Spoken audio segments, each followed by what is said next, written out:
Pemirsa di Gul TV, jumpa kembali hari ini Senin 10 November 2025 dalam dialog kabar Otsus Jilid 2 pembahasan tahun 2022, 2023 dan 2024 yang digelar Dinas Komunikasi dan Informatika Kabupaten Bovendigul.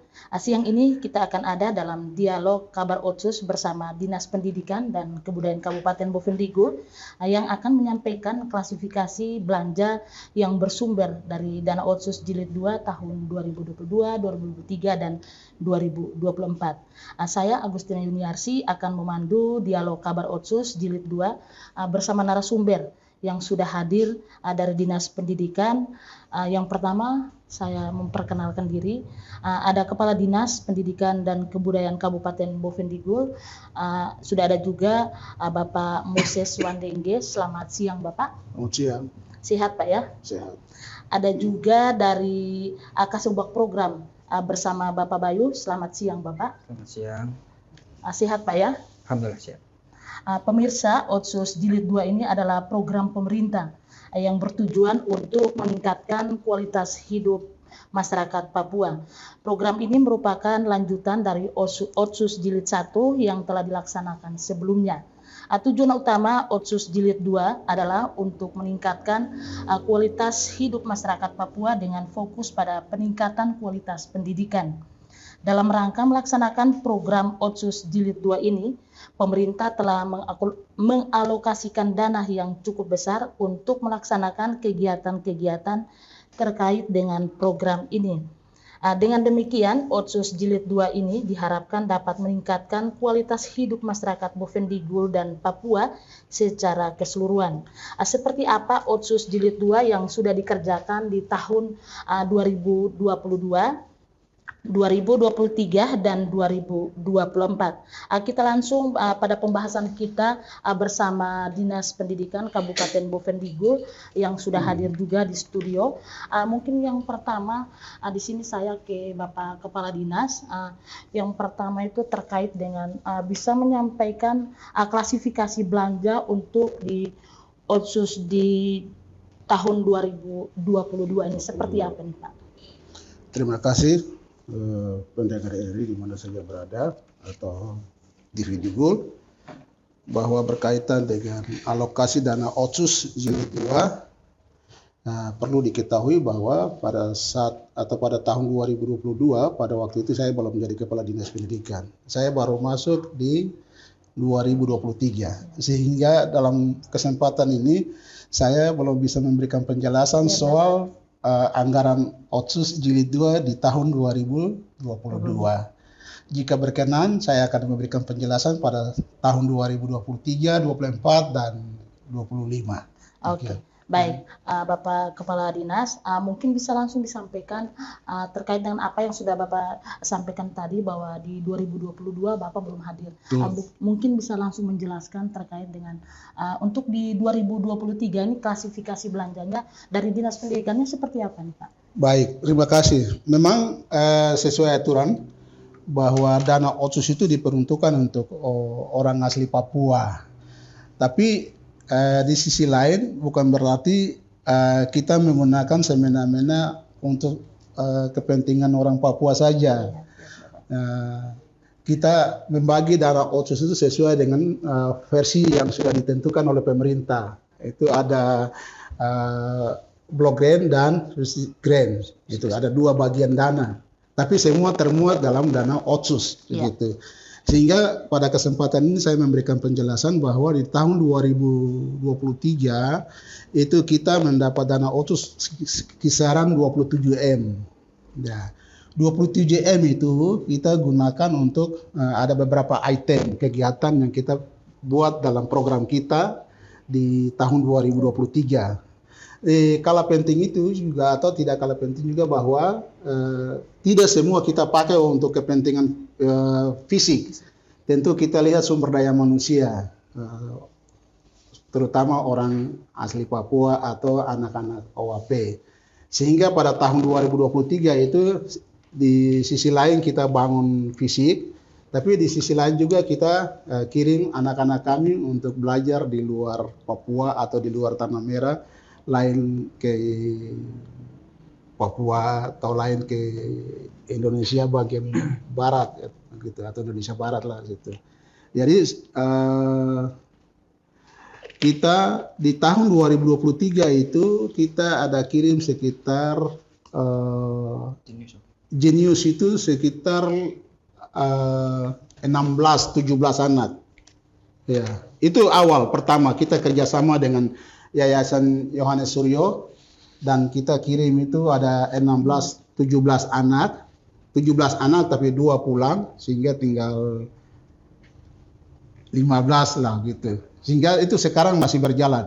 Jadi kita setiap tahun tuh anggarkan mereka tuh 3 miliar untuk bayar mereka punya asrama, makan, minum, dan lain-lain. Di samping itu juga kita kirim adik-adik. Adik-adik ini sekolah di berbagai sekolah di Jawa atau di Sumatera, Kalimantan. Itu sekitar kurang lebih 15 atau 16 lah begitu. Kami sudah kirim. Di sisi lain kita kirim untuk sumber daya manusia, di sisi lain kita bangun fisik seperti rumah guru, sekolah, dan lain-lain gitu. Itu untuk 2023. Ya. Baik Pak, mungkin Bapak lebih mendetailkan untuk nomenklaturnya untuk tahun 2023 nih apa saja nih dia punya penggunaan yang sudah dilaksanakan. Penggunaan yang digunakan mungkin bisa dijelaskan oleh Kasubag Program sesuai dengan data yang kami sudah siapkan. Silakan Pak Bayu, silakan. Baik, terima kasih waktu yang diberikan kepada kami. Boleh kami sampaikan bahwa Dinas Pendidikan ini termasuk dalam mandatory spending, ya, di mana mandatory spending ini 20% dari APBD DAU, sehingga kami mendapatkan SG yang cukup untuk kami membiayai anggaran OTUS Dinas Pendidikan, ya. Untuk spesifik grant Ibu, izin menyampaikan, kami sebenarnya sudah melakukan berbagai macam bantuan. Contoh tadi yang Bapak Kadis sampaikan, bantuan Ademadik. Nah, bantuan Ademadik ini Bu, itu kami kerjasama sama kementerian, yang mana yang tembus Ademadik itu kami biayai bulanannya, seperti itu. Sehingga hingga saat ini sudah hingga tahun 25 ini sudah 528 peserta didik khusus SMA. Khusus pendidikan tinggi mahasiswa. Lalu yang adem, yang menengah itu Bu, kami sudah sekitar 1029 siswa adem yang sekolah di luar yang kami biayai. Ya. Itu yang pertama. Yang kedua juga kami juga yang tadi Bapak Kadis sampaikan betul, kami juga sekarang sedang kerjasama sama pihak Musamus terkait dengan guru-guru yang belum S1 juga. Itu terkait dengan sumber daya manusia, Bu. Nah, lalu tahun depan lagi, Bu, izin kami juga sudah kerjasama sama pihak Musamus, adik-adik Papua yang mau kuliah FKIP, ya, S1, kami juga sudah anggarkan di tahun depan. Sehingga untuk pemenuhan SPM pendidikan, kami juga diakui oleh BPMP, nomenklatur subkegiatan Dinas Pendidikan sudah pemenuhan SPM itu, Bu. Itu yang perlu kami sampaikan. Itu terkait dengan SG. Terkait dengan BG, kami juga sudah berupaya melakukan tahapan demi tahapan sehubungan dengan Musrembang Distrik, ya, Poker Dewan, kami sudah akomodir, Bu. Sehingga nanti ke depan saya berharap mungkin dengan adanya pembangunan sekolah di beberapa daerah itu bisa digunakan dengan baik. Nah, hingga saat ini pun kami sedang melakukan tahapan pembangunan itu, mungkin kemungkinan di bulan depan sudah mencapai 100%. Mungkin itu dari saya, Bu, secara teknisnya, ya. Baik, Bapak, selain biaya pendidikan yang sudah dilaksanakan seperti yang dijelaskan dari Bapak Kadis maupun dari Pak Bayu sendiri, selain dari biaya pendidikan, ada biaya-biaya lain yang dilaksanakan selama tahun 2023, ataupun ada program lain yang dilaksanakan? Untuk program lain kami tidak ada, lebih kepada bantuan ke siswa dan guru. Iya. Bahkan kami tiap tahun sekarang ini, Bu, mohon maaf, bantuan transisi yang dari bantuan yang dari anak-anak TK yang mau mendaftar ke SD itu kami juga sudah anggarkan, dari SD ke SMP juga kami sudah anggarkan, bahkan dari SMP ke SMA kami sudah anggarkan. istilahnya bantuan transisi, bantuan mendaftar Bu ke Mendaftar, sekolah ya. masing-masing. Ya. Berarti tidak ada bantuan untuk pembangunan sekolah atau pembangunan rumah guru dan sebagainya, atau seperti apa nih Pak? Itu ada, Ada, ya? ada kan dananya kan kita bagi dua, ya toh. Selain sumber daya manusia, kita bagi juga untuk fisik dan lain-lain gitu.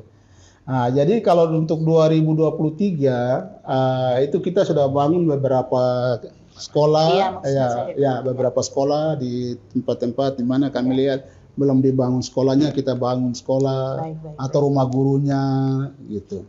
Yang kedua, apa yang disampaikan tadi oleh Kasubag Program itu memang setiap tahun kita programkan satu program yang namanya transisi. Transisi itu kita meringankan beban orang tua, orang asli Papua, anak-anak mereka jika mereka mendaftar atau masuk ke sekolah, jadi kita bantu, memberikan bantuan, ya, bantuan kepada mereka. Itu mulai dari tingkat TK. Jadi dari TK misalnya dia masuk ke SD, kita bantu bayar. Dari SD masuk ke SMP, kami bayar.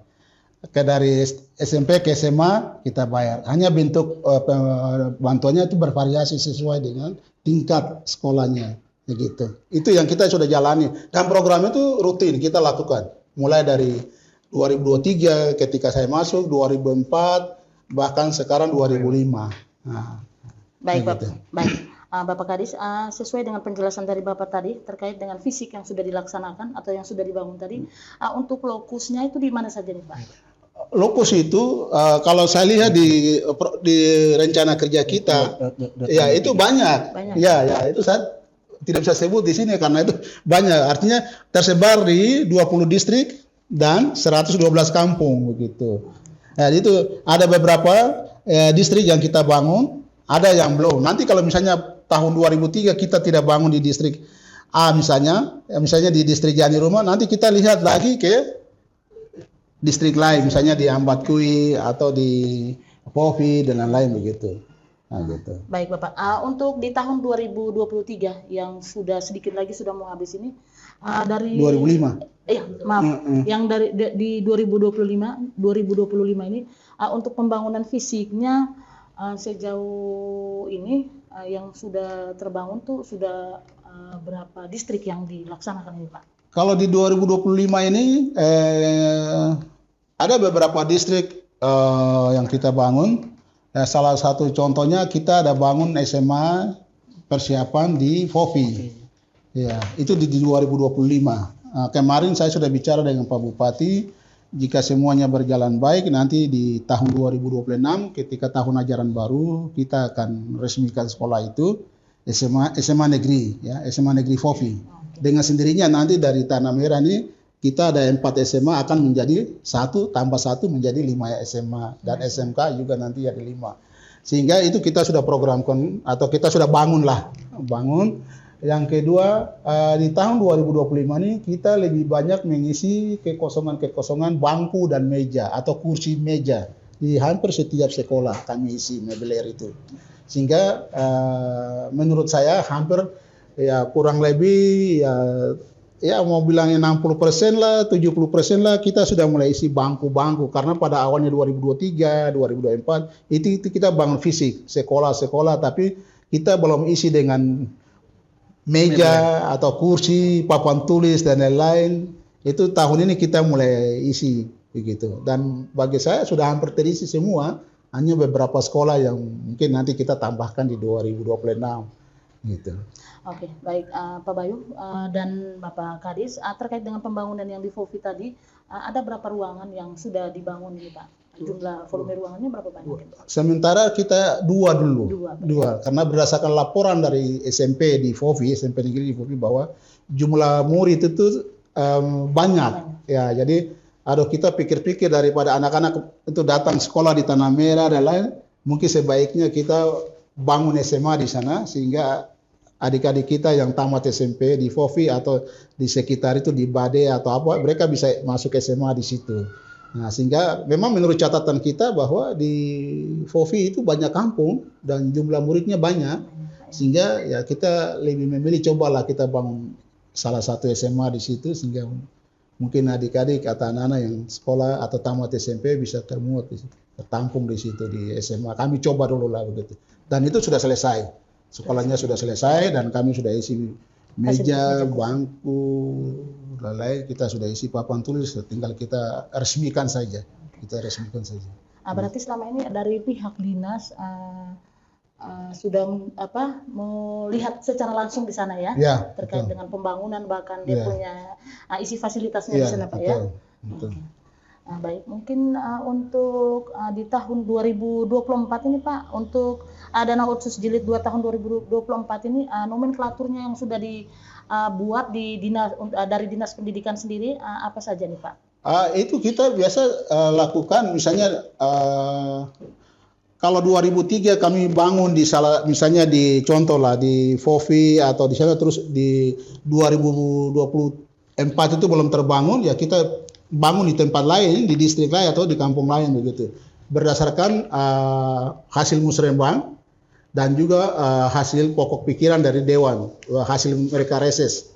Nah, nanti mereka kasih laporan ketika kita musrembang, kita padukan ya, dari masyarakat atau dari Bamuskam dan lain-lain, langsung dari DPR mereka punya pokok pikiran, kita padukan mana yang sudah dan mana yang belum itu yang kita programkan untuk tahun berikutnya begitu. Jadi bagi saya mungkin ya kami sudah mulai bangun, hampir semua distrik atau semua sekolah kami sudah mulai bangun gitu plan gitu. Oke, baik Bapak, selama dalam proses pembangunan ataupun proses program yang dilaksanakan ada tidak kendala-kendala yang dihadapi? Oh, kalau kendala itu banyak. Banyak Pak ya. Kalau kendala itu banyak, salah satunya transportasi atau jarak tempuh yang jauh.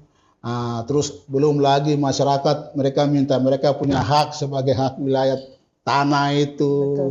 Jadi ya memang itu banyak kendala. Tapi tentu kita menyelesaikan dengan baik lah begitu. Menyelesaikan sehingga semua program kita itu bisa dibangun. Katakanlah seperti fisik. Memang kalau misalnya kita mau bangun sekolah pasti dari sekolah ini tanah ini belum dibayar, harus ada uang permisi dan lain-lain. Saya kira kita masyarakat adat ini ya tentu ya pikirannya itu tidak sama ya gitu. Kadang-kala kalau misalnya ada proyek yang masuk, oh ini kesempatan kita minta dan lain-lain. Itu yang banyak kita alami. Tapi bagi kita itu biasa-biasa saja lah, biasa-biasa saja. Tapi pada prinsipnya bahwa tetap itu kan program pemerintah, ya harus dibangun gitu. Baik. Mungkin dari Pak Bayu sendiri ada yang mau ditambahkan terkait dengan apa yang disampaikan dari Bapak Kadis tadi terkait dengan volumenya untuk pagudananya seperti apa? Mungkin apa mau disampaikan? Baik, terima kasih. Mungkin dari saya kalau bicara soal kendala Pak ya, kami di Dinas Pendidikan memang itu hal yang menurut kami hal yang biasa tadi Pak Kadis sampaikan. Bahkan beberapa waktu lalu ya sempat kami beberapa dapat minta maaf ancaman-ancaman juga ya, bahkan sudah bawa bahan ke tempat sana dipalang juga.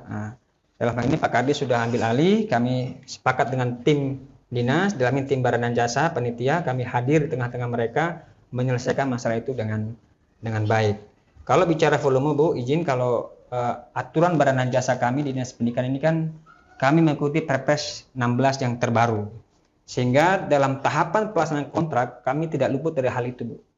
Itu yang perlu kami sampaikan. Bahkan dalam pelaksanaan tahapan RUP juga kami lalui, bahkan kami juga melibatkan teman-teman Barjas untuk mendampingi kami. Jadi mungkin tahapan kontrak kami ya mohon maaf mungkin belum begitu sempurna, tapi kami berusaha untuk memperbaiki dengan baik. Mungkin itu dari saya, Bu. Oke, baik Bapak Kadis dan Pak Bayu, pemirsa kita akan jeda sejenak, jangan kemana-mana, pembahasan kita terkait dengan materi Otsus Jilid 2 dari Dinas Pendidikan, kita akan break sebentar.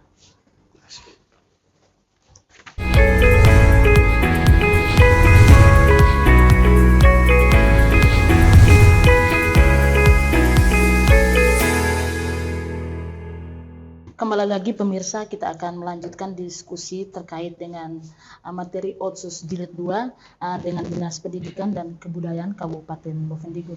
Saya masih tim Bapak Kadis ya. Bapak Kadis, apa saja hasil yang sudah dicapai dari Dinas Pendidikan terkait dengan Otsus Jilid 2 ini Pak? Silakan. Terima kasih.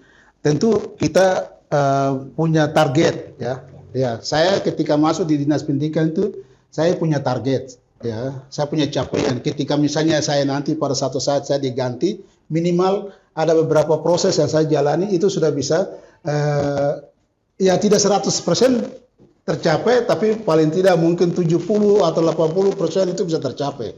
Sehingga di tahun 2025 ini ya saya berharap supaya ke depan kalau misalnya ada kepala dinas yang baru diganti atau saya diganti oleh kepala dinas baru, mungkin dia bisa jalankan saya punya program ke depan atau tidak itu saya tidak tahu. Tapi tentu di tahun 2025 ini saya punya capaian. Ya ketika saya masuk di 2023, 2024, nah sekarang 2025 di akhir November ini, sedikit lagi sudah Desember habis tahun.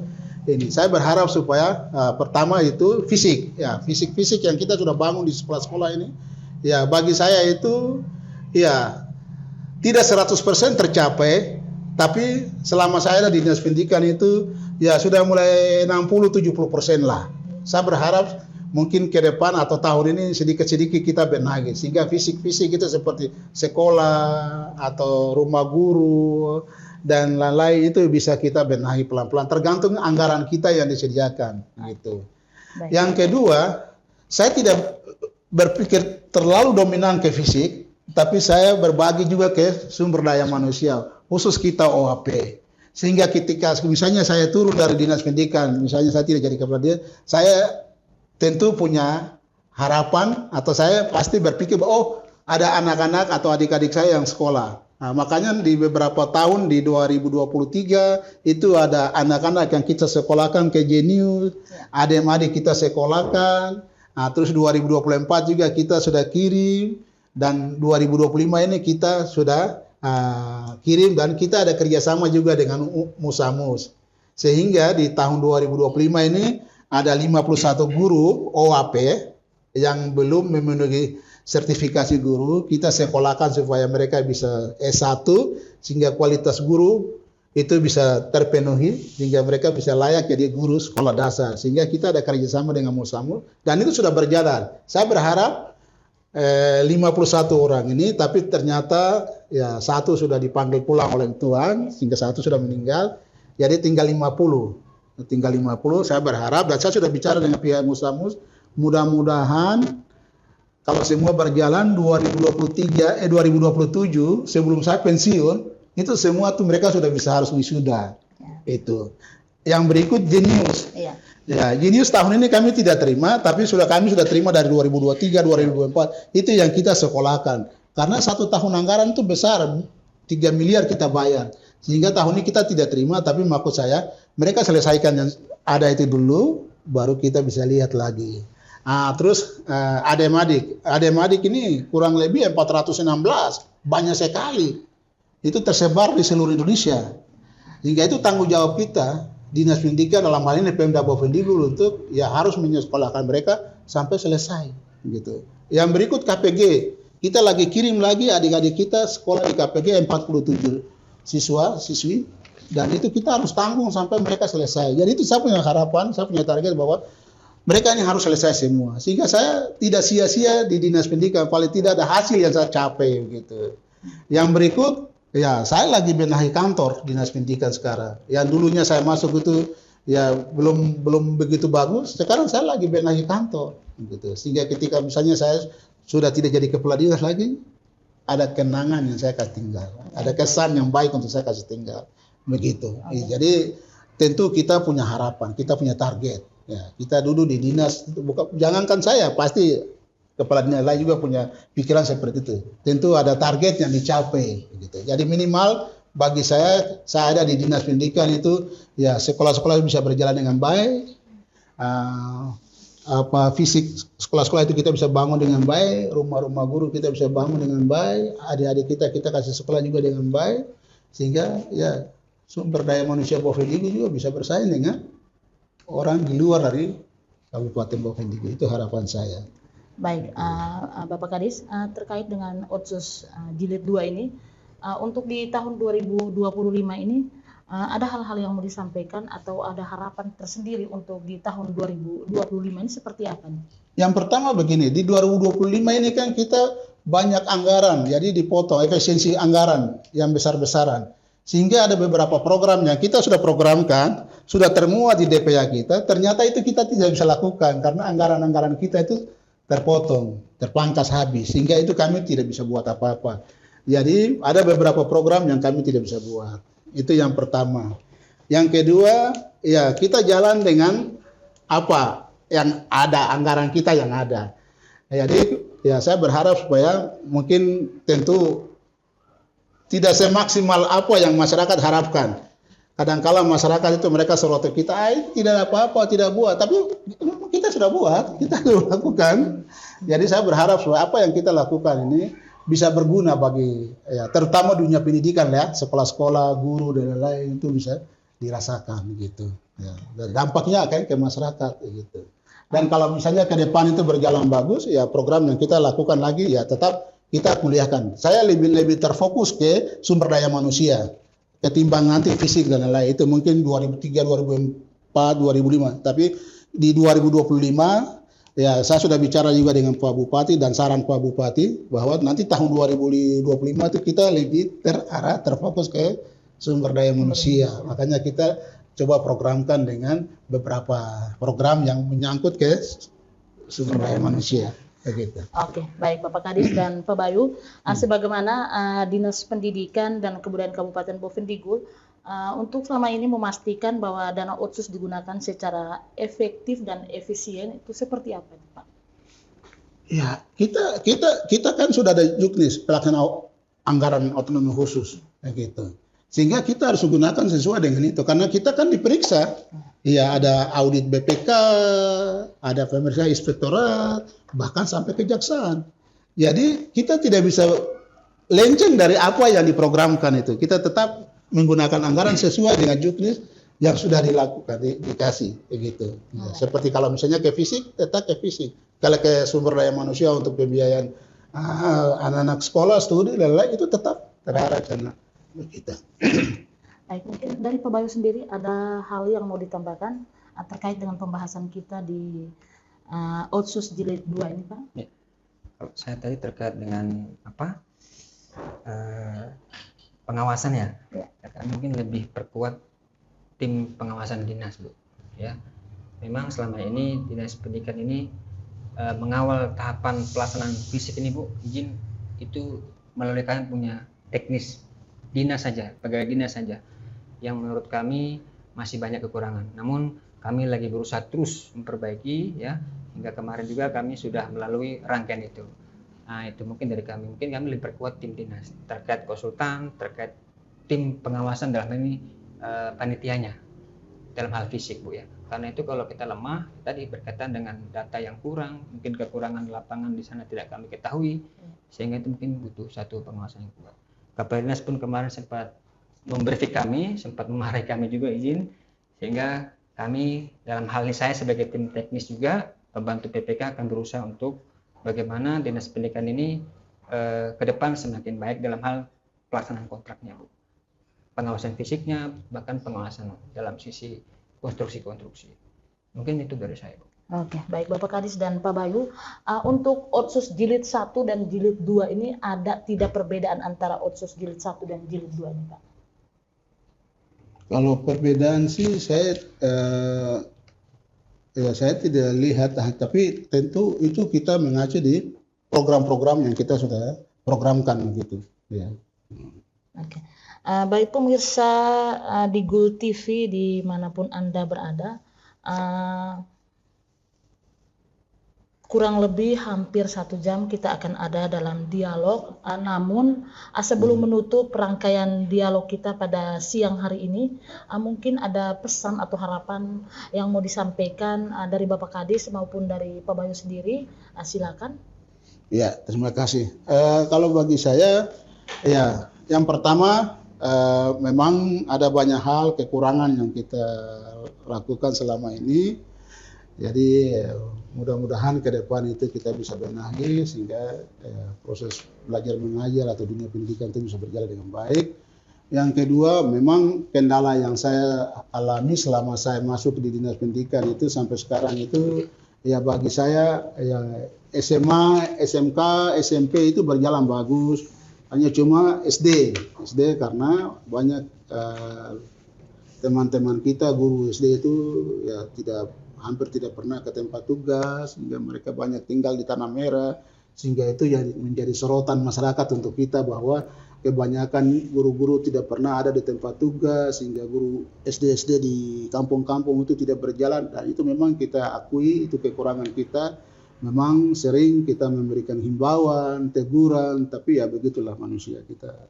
Itu kendala yang saya alami. Nanti ke depan, memang saya sudah bicara juga dengan Pak Bupati, mudah-mudahan di aturan baru ini pada saat beberapa waktu yang lalu itu ada apel dan itu sudah ditegaskan oleh Pak Sekda dan Pak Bupati. Mudah-mudahan ke depan tahun 2026 itu ada aturan yang tegas sehingga ada beberapa pegawai khusus guru yang mungkin bisa dinonaktifkan atau apa sehingga ada efek jerah begitu, sehingga teman-teman itu bisa tetap melaksanakan tugas, karena ya kita melaksanakan tugas itu ada kewajiban dan hak gitu. Yang berikut ya tentu dalam tahun 2025 ini ada, tadi saya sudah katakan bahwa karena efisiensi anggaran sehingga hampir banyak program tidak terjalan dengan kita laksanakan yang baik. Yang terakhir, kita dari Dinas Pendidikan berharap mungkin dari Infocom memberikan kita surat, nanti kami sudah menyurati ke sini, mudah-mudahan ada surat sehingga bisa memberikan kita izin website, sehingga mungkin 2026 teman-teman mungkin bisa langsung melihat profil kita atau langsung perkembangan kita dunia pendidikan, khusus Dinas Pendidikan Boven itu lewat website kita. Ya, saya sudah datangkan atau kami dari Dinas sudah datangkan dari Jogja 2 orang konsultan pendidikan, dan mereka akan membantu kita beberapa tahun di sini, dan kami berharap supaya ya, dunia pendidikan atau pendidikan di Bovendigul itu bisa dilihat juga di luar daerah Bovendigul. Misalnya orang Jakarta perlu data Bovendigul, mereka langsung buka website kita. Nah, itu kita lagi usahakan. Mudah-mudahan saya berharap mungkin dari Infocom bisa memberikan kita surat websitenya, sehingga itu bisa terdaftar, sehingga perkembangan mulai dari perkembangan murid di sekolah, guru, dan pokoknya data Dapodik itu semua bisa saya akses di website kita Dinas Pendidikan. Nah, sehingga itu bisa diketahui di situ. Saya kira itu yang bisa saya sampaikan. Ya, lebih dan kurangnya kami mohon maaf, mungkin kurang terlalu detail. Nah, kita memberikan penjelasan, tapi mudah-mudahan ke depan ya, kita bisa memberikan penjelasan yang baik dengan data yang ada. Gitu. Itu saja dari saya. Terima kasih atas perhatian dan selamat siang. Oke, Shalom. Siap, shalom. Pak Bayu, mungkin ada sudah cukup ya. Pemirsa, terima kasih kepada Bapak Kadis Pendidikan dan Kabupaten Bovendigul, Bapak Moses Wandenge dan Bapak Bayu dari Dinas Pendidikan juga yang sudah memberikan materi ataupun menjelaskan terkait dengan Otsus Jilid 2 ini dari tahun 2022, 2023, 2024 ini. Akhirnya saya Agustina Yuniarsi dan kru Digul TV yang bertugas dalam dialog Otsus Jilid 2 pamit undur diri, sampai jumpa di program berikutnya. Tetaplah di Digul TV. Terima kasih.